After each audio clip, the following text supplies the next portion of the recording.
இந்த கூட்டத்திற்கு வந்திருக்கிற உங்கள் அனைவருக்கும் என்னுடைய நன்றியையும் அன்பையும் தெரிவித்துக் கொள்கிறேன். இரண்டாவதாக என்னுடைய அறிவாசான் தந்தை பெரியார் அவர்களுக்கு என்னுடைய நன்றியை நான் தெரிவித்துக் கொள்கிறேன். நிறைய பேர் நிறைய பேசிட்டாங்க. இந்த டிபிஎஸ்னா என்ன, அது எப்படி இயங்குது, அதில் யார் யார் இயங்குறாங்க, அதனுடைய செயல்பாடுகள் என்ன அப்படிங்கிறது நிறைய பேசிட்டாங்க. இந்த டிபிஎஸ்ல நானும் ஒரு ஸ்பேஸில் பேசினேன். இஸ்லாமியர்கள் எல்லாரும் சாத்தானுக்கு பிறந்தவர்கள், சாத்தானின் பிள்ளைகள், சைத்தானின் பிள்ளைகள் அப்படின்னு ஒரு பாலியல் குற்றவாளி ஒரு மேடையில் பேசினாப்புல.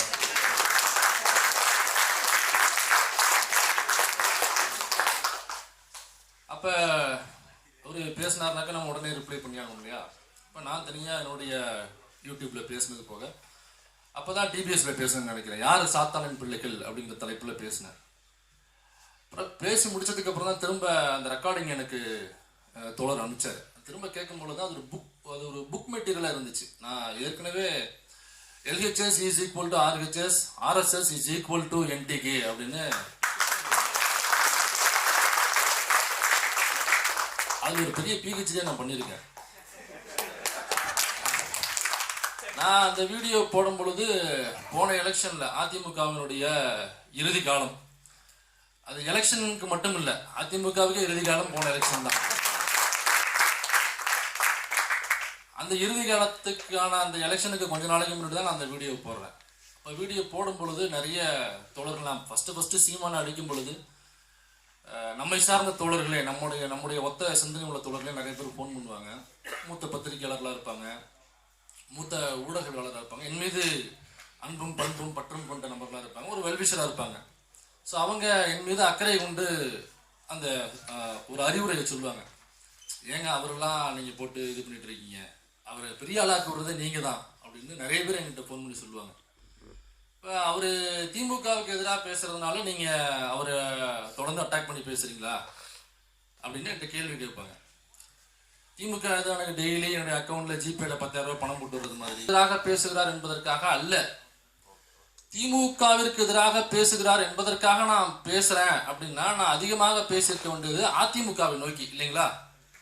ஏன்னா அவர் லிட்டரலா சொல்றாப்ல, எடப்பாடி பழனிசாமி எதிர்கட்சி தலைவர் அவரே சொல்றாப்ல, எங்களுடைய ஒரே எதிரி திமுக தான், வேற யாரும் இல்லைங்க எங்களுடைய எதிரி. அப்ப என்ன அர்த்தம்?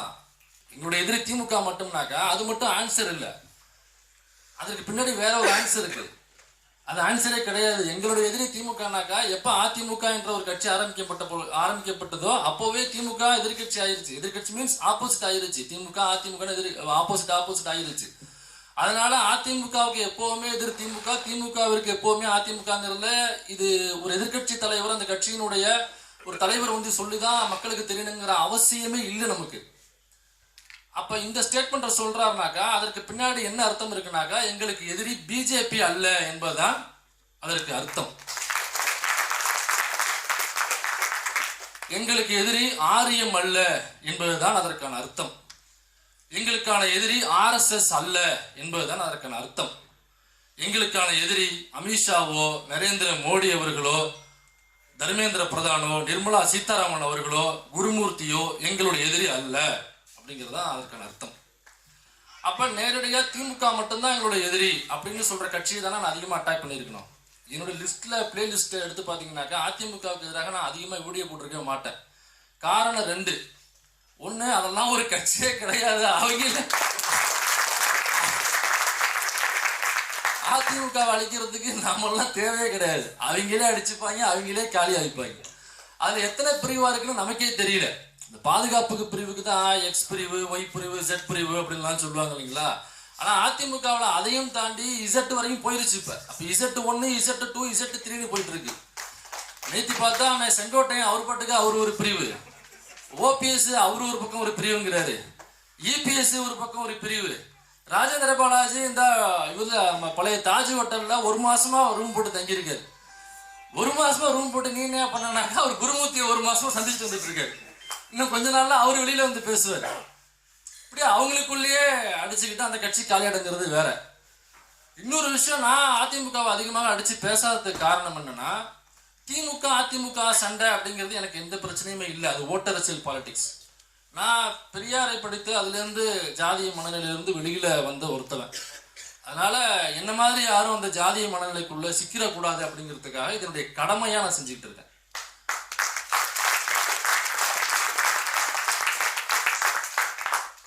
அதனால இந்த RSS, பார்ப்பனியம், ஆரியம் இதை யாரெல்லாம் தூக்கி பிடிச்சு பேசுறாங்களோ, இதற்கு யாரெல்லாம் விளக்கு பிடிச்சிக்கிட்டு முன்னாடி போய் அதற்கான வழியை காட்டுகிறார்களோ அவங்கள கண்டுபிடிச்சு அவங்கள தோலுரிப்பு தான் என்னுடைய வேலை. அதனாலதான் நான் முதல்ல அந்த பாலியல் குற்றவாளியா அடையாளம் கண்டு நான் முதல்ல இருந்தே அடிச்சு காலி பண்ணதுக்கு காரணம் என்னன்னாக்கா, இவன் ஒருபோதும் திமுகவிற்கு எதிராக நிற்க மாட்டான். சொல்ல போனோம்னாக்கா திமுகவிற்கு ஆதரவாக தான் செயல்பட்டு இருக்காப்புல. அவர் எந்த அளவுக்கு காட்டமா பெரியாருக்கு எதிராக பேசுறாரோ அந்த அளவுக்கு காட்டமா திமுகவுக்கு ஓட் போலிங் ஆயிட்டு இருக்கும். நீங்க திமுகவுக்கு திராவிடத்துக்கு எதிராக பெரியாருக்கு எதிராக யாரெல்லாம் அதிகமாக பேசுகிறார்களோ எதிர்கட்சியில இருந்து அப்பெல்லாம் திமுக அதிகமான சீட்டு வித்தியாசத்துல ஜெயிச்சிருக்கு. எக்ஸாம்பிள் உங்களுக்கே தெரியும், அந்த ராமர் மேல செருப்பு வீசிட்டாங்க அப்படின்னு சொல்லும் பொழுது அப்பதான் அதிகமாக பெரும்பான்மையான சீட்டோட திமுக உள்ள போகுது. அப்ப அவரு ஒரு பொருட்டே கிடையாது நமக்கு. ஆனா எனக்கு இவர் திமுகவிற்கு எதிராக பேசவில்லை, இவர் பேசுவது திராவிடத்துக்கு எதிராக, திராவிட முன்னேற்ற கழகத்துக்கு எதிராக அல்ல, திராவிடத்துக்கு எதிராக அவர் பேசுறார். RSSக்கு ஆதரவாக பேசுகிறார், இவர் பார்ப்பனியத்துக்கு ஆதரவாக பேசுகிறார் அப்படிங்கிறத ஆரம்பத்திலே ஸ்பெல் பண்ணி நான் அடிச்சு ஆரம்பிச்சேன். இந்த வண்டி நேரடியா ரங்கராஜ் பாண்டே மேடையில தான் போய் நிற்கும் அப்படிங்கிறது அன்னைக்கே ஸ்மெல் பண்ணுவோம். நான் இது கரெக்டா அந்த வண்டி ரங்கராஜ் பாண்டே மேடைக்கு போயிருச்சு. சங்கின்னு சொன்னாக்கா செருப்பை கழட்டி அடி பண்ணு, செருப்பை தூக்கி நின்ன அந்த பீஸு, அந்த பாலியல் குற்றவாளி இன்னைக்கு சங்கி என்றால் சக தோழன், சக நண்பன்னு அவர்களுக்கு பாய் விரித்துக் கொண்டிருக்கிறது. ஸோ அதனாலதான் நான் ஏன் இந்த கட்சி அதிகமாக அடிக்கிறதுக்கான ரீசன் தான். சமீபத்தில் ஒரு காட்டுமிராண்டி அப்படின்னு நம்மளை புகழாரம் சூட்டிய ஒரு ஒன்றிய அமைச்சர். உண்மைதானே, காட்டுமிராண்டி தான். தமிழர்கள், திராவிடர்கள், நாங்கள் காட்டுமிராண்டிகள் தான். எங்களுக்கு எந்த குழப்பமும் இல்லை. எஸ், நாங்கள் பார்பெரியன். எஸ், நாங்கள் பார்பெரியன் தான். நாங்கள் காட்டுமிராண்டிகள், நாங்கள் அநாகரிகமானவர்கள் தான்.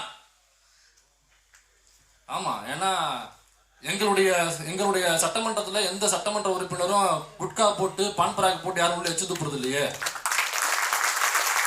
அதனால நாங்கள் காட்டுமிராண்டிகள் தான். அதனால நாங்கள் அநாகரிகமானவர்கள் தான். எந்த பச்சிளம் குழந்தையையும் கோவில் கருவறைக்குள்ள வச்சு இங்க உள்ளவங்க யாரும் பாலியல் குற்றத்தை ஈடுபடுறது இல்லையே. சீமான் எக்ஸெப்ஷன், அவரை விட்டுருங்க. அவரையும் அந்த கட்சியை நம்ம கொண்டு வர வேண்டாம். நான் இந்த சித்தாந்தத்தை ஃபாலோ பண்றவங்கள, தமிழன் என்ற உணர்வுல இருக்கிறவங்கள நான் சொல்றேன். அப்படி நம்ம எதுவும் பண்ணது இல்லையே. அப்ப நம்ம அநாகரிகமானவர்கள், காட்டுமிராண்டிகள் தானே. அது மட்டும் இல்ல, சொந்த பொண்ணை பாலியலாக சீன்ற பழக்கம் நமக்கு இல்லையே. அப்ப நம்ம காட்டுமிராண்டிகள், அப்ப நம்ம அநாகரிகமானவர்கள் தானே. இந்த செய்தி உங்களுக்கு தெரியும் நினைக்கிறேன், பல பேர் தெரியலன்னு நினைக்கிறேன். நீங்க உங்களுடைய ரியாக்ஷனை பார்த்தாக்கா எனக்கு எப்படி கண்டுக்க தெரியல. அந்த ஐயா ஒருத்தர் கைத்து விட்டார், அதனால சொல்றேன். பிஜேபி ஆளுகிற வட மாநிலத்துல பாண்டேன்னு ஒரு பரதேசி நாய். ஏன் இப்படி சொல்றேன்னாக்கா, பெத்த பொண்ணை பல வருடங்களாக ஒரு அறையில போட்டு பூட்டி வச்சு இந்த சீமான் என்னென்னலாம் விஜயலட்சுமிக்கு டார்ச்சர் பண்ணானோ அதே டார்ச்சரை, அதே பாலியல் குற்றத்தை, அதே பாலியல் பொறுக்கித்தனத்தை தனக்கு பிறந்த தன்னுடைய சொந்த பொண்ணுக்கு பாண்டே என்கிற ஒரு பரதேசி நாய் ஒருத்தவன் செஞ்சிருக்கான். நான் சொல்றது அங்க உள்ள பாண்டேன்னு ஒருத்தவன், அவன் பேரு பாண்டே. இதுக்கு முன்னாடி என்ன பேர் வருங்கிறது நமக்கு தெரியல. அது என்ன வேணாலும் வரலாம், அது நமக்கு தெரியல. அதை நீங்க ஃபில் பண்ணீங்க. ஏன்னா எனக்கு பாண்டேங்கிறது மட்டும் தான் நமக்கு ஞாபகம் இருக்கு. இதை பிஜேபி ஆளுகிற மாநிலத்தில் ஒருத்தன் பண்ணியிருக்கான். அந்த பொண்ணு அதுக்கப்புறமா அதை வெளியிலேருந்து ஜன்னல் வழியா யாருடைய ஃபோனை வாங்கி அதை ரெக்கார்ட் பண்ணி அதை சோசியல் மீடியாவில் ரன் பண்ணி இந்த மாதிரி டிபிஎஸ் மாதிரி சில குழுக்கள் அதை ஷேர் பண்ணி அதுக்கப்புறம் அங்கே உள்ள அரசினுடைய பார்வையை கொண்டு போய் அந்த குழந்தையை காப்பாத்துறாங்க, அந்த பெண் குழந்தையை காப்பாத்துறாங்க. ஸோ இந்த மாதிரி செயல்களை நாம யாரும் பண்றது இல்லையே. அதனால நம்ம காட்டுமிராண்டிகள், நாம அநாகரிகமானவர்கள். அது மட்டும் இல்ல, நாம யாரும் மூத்திரம் குடிக்கிற பழக்கம் நமக்கு இல்லை இல்லையா. நாம காலைல எழுந்தோடனே டீ குடிப்போம் அல்லது காஃபி குடிப்போம். அது பிளாக் டீயா இருக்கலாம், காஃபி பிளாக் காஃபியா இருக்கலாம், அல்லது மில்க் போட்ட காஃபியோ டீயோ குடிப்போம். அதான் நம்மளுடைய பழக்கம் இல்லைங்களா.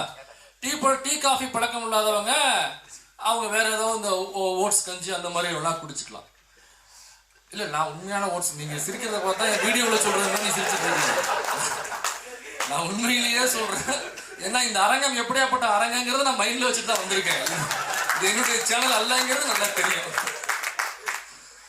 ஆனா அவங்க என்ன பண்ணுவாங்கன்னா காலைல எழுந்தோடனே 5ல இருந்து 8 அவுன்ஸ் மூத்திரம் குடிக்கிறவங்க.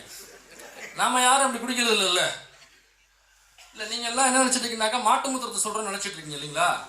நான் சொல்றது அது இல்லை, அது யூஸ்வல். நான் சொல்றது மனித மூத்திரத்தை சொல்லுகிறேன். இது சொல்றதுக்கே எனக்கு ஒரு மாதிரி கூச்சமா இருக்கு. எனக்கு மனித மூத்திரம் அப்படின்னு இந்த மேடையில் நின்றுக்கிட்டு பச்சையா கொச்சையா சொல்றதுல எனக்கு விருப்பம் இல்லை. ஆனா அதுதான் உண்மை. 1977 to 79 வரைக்கும் இங்க நமக்கான பிரதமராக வாய்க்கப்பெற்றவர் மொரார்ஜி தேசாய் என்கிற ஒரு முன்னாள் சங்கி, அதாவது சக தோழன். 77ல இருந்து 79 வரைக்கும் அவர் தான் பிரைம் மினிஸ்டரா இருக்காரு. அவரு இங்கேருந்து யூஎஸ்க்கு ஒரு ட்ரிப்புக்கு போறாரு. ட்ரிப்புக்கு போகும்பொழுது அங்க உள்ள ஒரு பெரிய பத்திரிகையில இருந்து ஒரு பேட்டி எடுக்கிறாங்க. இப்போ பேட்டி எடுக்கும் பொழுது அங்க அவர் பேட்டி எடுத்தவர் ஒரு கேள்வி கேட்கிறாரு, முக்கியமான பத்திரிகையாளர். நீங்க இத்தனை வயசாயிருச்சு, இவ்வளவு ஆக்டிவா நீங்க செயல்படுறீங்களே, அதற்கு என்ன ரீசன், என்னெல்லாம் நீங்க ஃபாலோ பண்றீங்க அப்படிங்கும் பொழுது, நான் இது சாப்பிடுவேன், பூண்டு வெங்காயம் எல்லாம் சாப்பிட மாட்டேன், அப்புறம் அந்த மிளகு கிழக்கு லொட்டு லோசுக்கு தயிர் சாதம் இதெல்லாம் வச்சு நாங்கள் சாப்பிடுவோம், அதனால இந்த வயசுல நாங்கள் ஆரோக்கியமா இருக்கோம். அது மட்டும் இல்லை, நான் கூடுதலாக ஒன்று பண்ணுவோம், உங்களுக்கு தெரியுமா, யூ நோ அபவுட் தட் அப்படின்னு சொல்லிட்டு ரொம்ப பூரிப்போட சொல்றாரு. ஏன்னா உலகத்துக்கு ஒரு செய்தி சொல்ல வர்றாருல. அவர் சொல்ற செய்திங்கிறது மொரார்ஜி தேசாய் என்கிற அந்த சங்கியினுடைய செய்தி அல்ல. அது ஒரு பிரைம் மினிஸ்டரோட வாய்ஸ்ங்கிறது ஒட்டுமொத்த இந்தியாவுடைய வாய்ஸ். அது அவங்க என்ன பேசுறாங்களோ அப்படிதான் இந்தியர்களே வட நாட்டில் உள்ளவங்க நம்மளை பார்ப்பாங்க, வெளிநாட்டில் உள்ளவங்க நம்ம அந்த பார்வையோட தான் பார்ப்பாங்க. அவர் என்ன சொல்றாருன்னா, நான் காலையில எழுந்திரிச்ச உடனே 5 to 8 அவுன்ஸ் என்னுடைய சிறுநீரை நானே குடிப்பேன் என்று 1979 வரைக்கும் பிரைம் மினிஸ்டர் இருந்த முன்னாள் சக தோழன் மொரார்ஜி தேசாய் கொடுத்த பேட்டி ஆன்லைன்ல இருக்கு, நீங்க எடுத்து படிச்சுக்கலாம். முக்கியமான இங்கிலீஷ் பத்திரிகைலாம் வெளியிட்டு இருக்காங்க. அவர் கொடுத்த ஸ்டேட்மெண்ட் தான் அவருடைய கட்சி அதுக்கப்புறம் காலி ஆகிறதுக்கு காரணமா இருந்துச்சு. அதுக்கப்புறம் திரும்ப காங்கிரஸ் பிடிக்கிறதுக்கு அதை தான் பிரபகண்டாவை கொண்டு போனாங்க. யோசிச்சு பாருங்க, மாட்டு மூத்திரம் குடிக்கிறதுங்கிறது வேற விஷயம், அது யூஸ்வலான ஒரு மேட்டர் ஆகி போச்சு. யூஸ்வலான மேட்டர் சங்கிகளுக்கு சொல்றேன். நீங்க மனித சிறுநீரை குடிப்பேன்னு ஒரு சங்கி சொல்றாரு. அப்ப நாம அதை பண்றது இல்ல. அதனால நாங்கள் காட்டு மிராண்டிகள், நாங்கள் அநாகரிகமானவர்கள் தான்.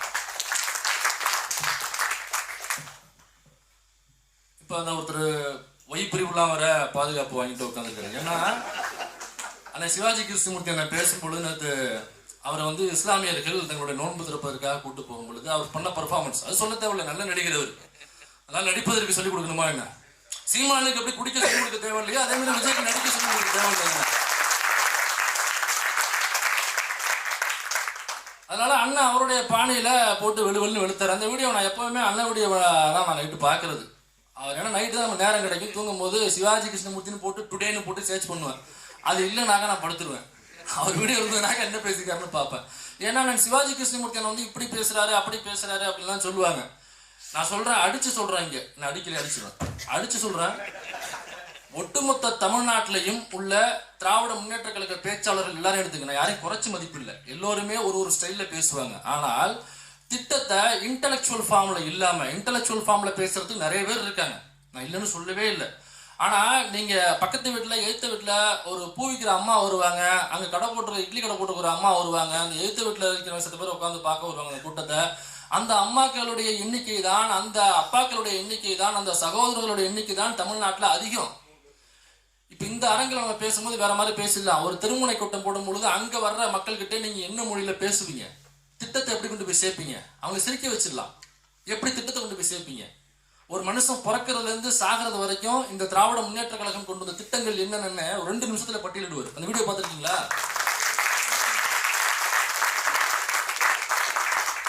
பிறக்கிறதுல இருந்து மட்டும் இல்ல, கரு ஊற்றுறதுல இருந்து திரும்ப கருவறைக்கு போகிறது வரைக்குமான திட்டங்கள்னு 2 நிமிஷத்துல பட்டியலிடுவார்.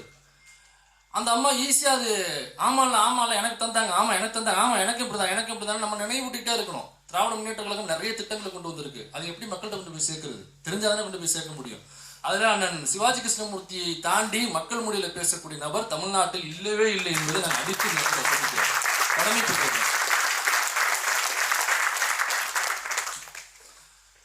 அந்த நடிக்கிறதுக்காக குள்ளா போட்டு போயிட்டு அன்னைக்கு நோம்பு கொஞ்சம் சாப்பிட்டு வந்தார்ல, அதான் ஒய் பிரிவுலாம் வேற வாங்கியிருக்காரு அவரு.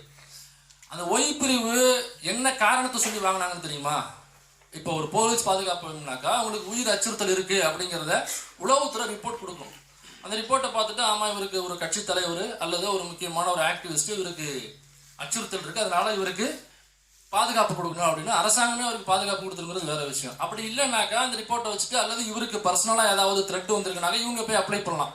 அப்ளை பண்ணும் பொழுது அந்த கமலஹாசன் படத்துல கூட ஒரு இதே மாதிரி ஒரு நடிகர், ஒரு கோமாளி நடிகர் அந்த படத்தில் நடிச்சிருப்பாப்ல.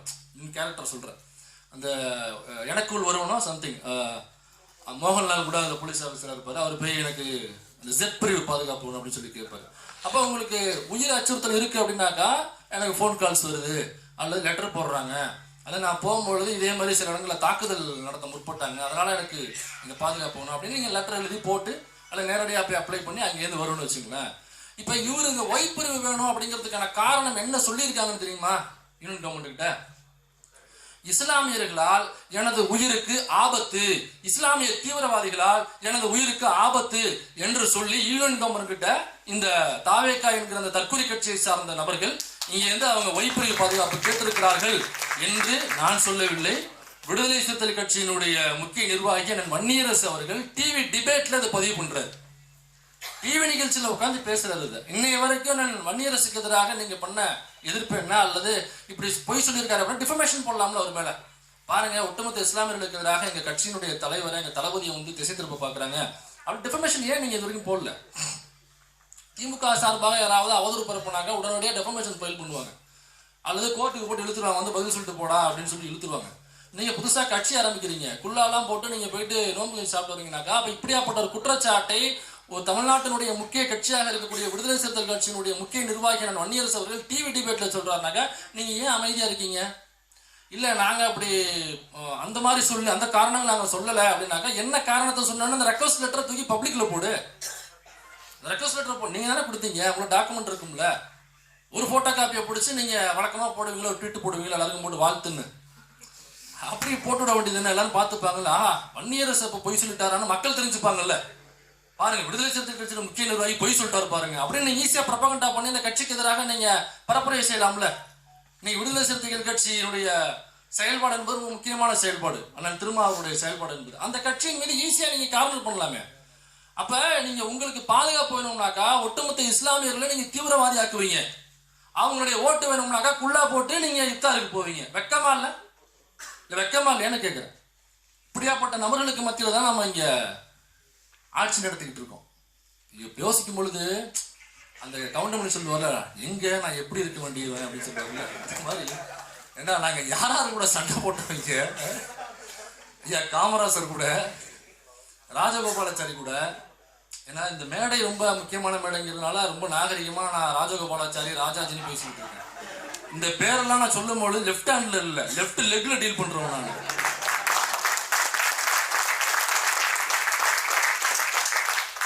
இதுவே ஒரு திராவிட இயக்க மேடையாக இருந்திருந்தாக்கா எல்லாரும் ராஜாஜிக்கு 10 நிமிஷம் அடிச்சு பாடை கட்டி அனுப்பிச்சுட்டு இருப்பாங்க.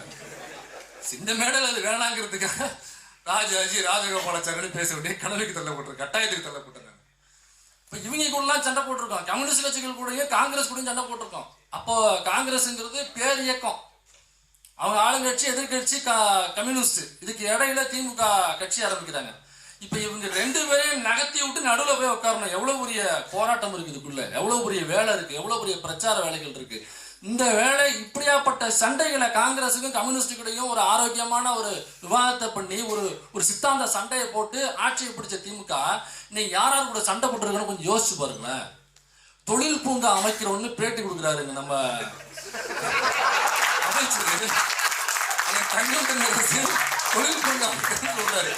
இந்த தற்கொலைங்க உங்களுக்கு நடைபயிற்சி செய்வதற்கு பூங்கா தேவையா? சாலையில் அமைக்க வக்கீல்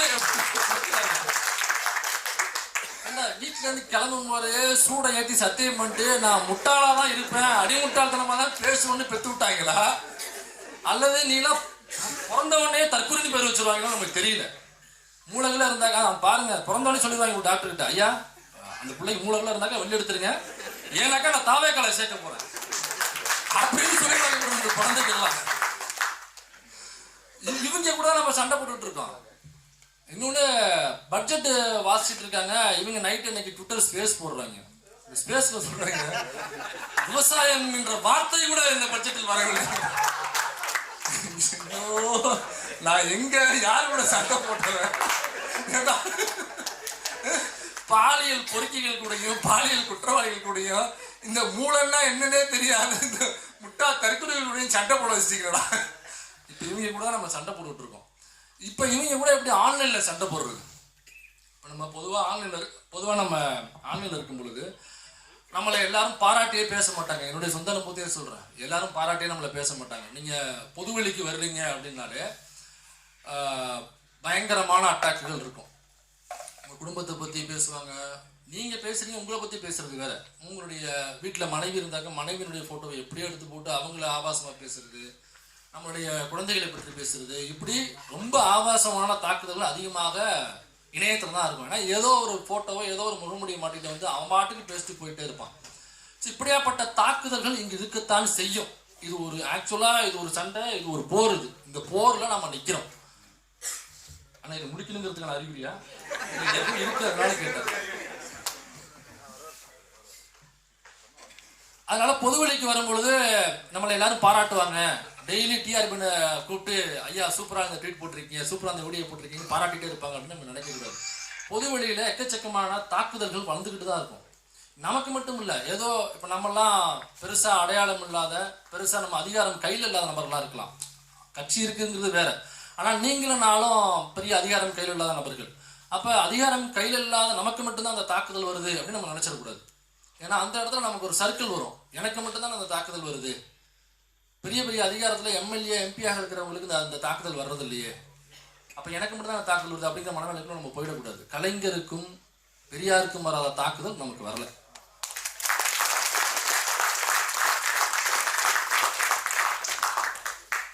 ஏன்னா இன்னைய வரைக்கும் அந்த ட்ரெயினில் வந்தது அப்படின்னு சொல்லிட்டு இன்னைய வரைக்கும் இந்த வதந்தியை பரப்பிட்டு தான் இருக்கானுங்க.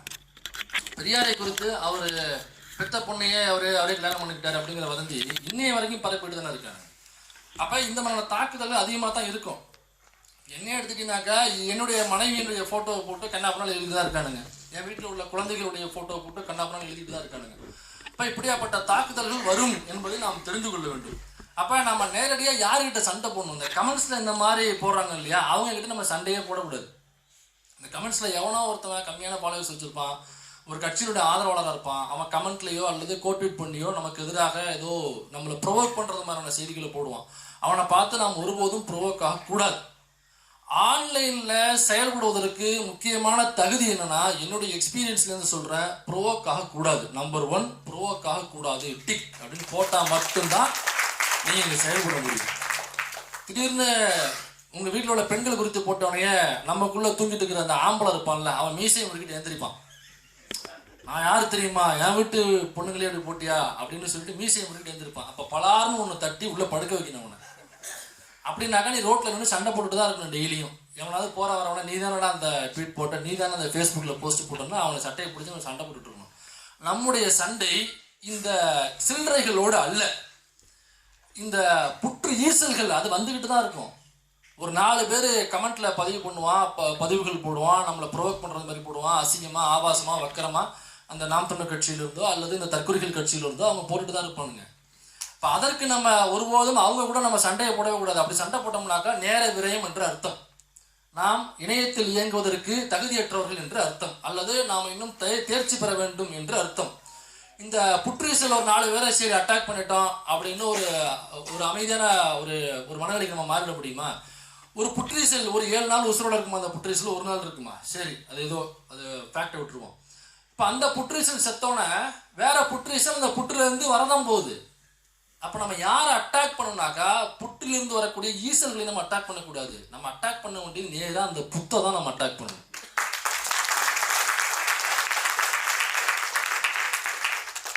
அப்ப இந்த பதிவுகள் எங்கிருந்து கிளம்பி வருது? பெரியாரை பற்றிய அவதூறுகள் எங்கேருந்து கிளம்பி வருது? கலைஞரை பற்றிய அவதூறுகள் எங்கேருந்து கிளம்பி வருது? ஏன் இப்ப சிஎம்மா உட்கார்ந்துருக்கிற நம்மளது முத்துவேல் கருணாநிதி ஸ்டாலின் அவர்களை குறித்தின எவ்வளவு அவதூறுகள் வந்துகிட்டு இருக்கு. அவர் மட்டும் இல்லைங்க, டெபுட்டி சிஎம் குறித்து எவ்வளவு வந்துட்டு இருக்கு. சரி, இவங்க 2 பேரும் லைவ்ல அவங்க சிஎம்மா இருக்காங்க, டெபுட்டி சிஎம்மா இருக்காங்க. அதனால லாஜிக்கா அவங்கள பத்தி அவதூறுகளை, வதந்திகளை, ஆபாச குப்பைகளை வீசுறது அவங்களுடைய வேலை அப்படின்னு ஒரு பக்கம் வச்சுக்கலாம். ஆனா டெபுட்டி சிஎம் உடைய பையனை குறித்து அவ்வளவு அவதூறுகள் வருது. அவர் என்ன பண்ணாரு? அவர் பாட்டு கிட்ட படிச்சுட்டு இருக்காப்ல, அந்த பையனை குறித்து நான் அவதூறுகள் வந்துகிட்டு இருக்கேன். அப்ப நாம என்ன பண்ணுவோம்னாக்கா, இந்த மாதிரி அட்டாக் பண்ற அந்த புற்றீசலை நோக்கி கருத்துக்கு நம்ம பதில் சொல்றோம்னு சொல்லுவோம். கருத்துனா வாயிலிருந்து வருகிற வார்த்தைகள் எல்லாமே கருத்து கிடையாது. நான் உள்ளது பேசுனது என்னோட எக்ஸ்பீரியன்ஸை ஷேர் பண்றேன். அப்புறம் இந்த கட்சிகளை பத்தி என்னுடைய தகவல்களை உங்கள்கிட்ட சொன்னேன். இப்ப கருத்து அப்படின்னா என்ன? இப்ப நான் ஒண்ணு சொல்றேன், அந்த கருத்தா ஏதோ என் வாயிலிருந்து ஒரு வார்த்தை வருது, அது கருத்து கிடையாது, அது ஒரு வார்த்தை, அது ஒரு சொல், அவ்வளவுதான்.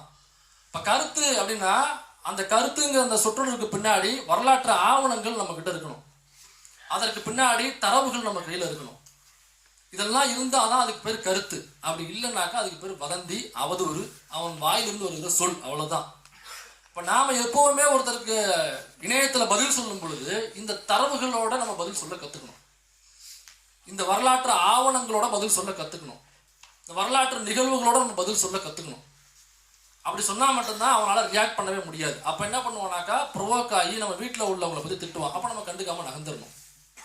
எனக்கு மக்கள் பார்ப்பாங்களா, மக்களுக்கு தேவை எது உண்மை எது பொய்ங்கிறதா. அவன் கேட்ட கேள்விக்கு நம்ம பதில் சொல்றோமா இல்லையா, நாம கேட்ட கேள்விக்கு அவன் பதில் சொன்னானா இல்லையா, இதுதான் வெற்றி தோல்வி மக்கள் பார்க்கறது. இவனுடைய கேள்விக்கு அவன் பதில் சொல்லிட்டான், ஆதாரத்தை போட்டான். அவன் ஒரு கேள்வி கேட்கறான், அவன்கிட்ட பதில் இல்லை. அவனுடைய பொண்டாட்டியை பத்தி வீட்டில் உள்ள குழந்தைகளை பத்தி பேசுறானாக்கா அவன்கிட்ட பதில் இல்லை.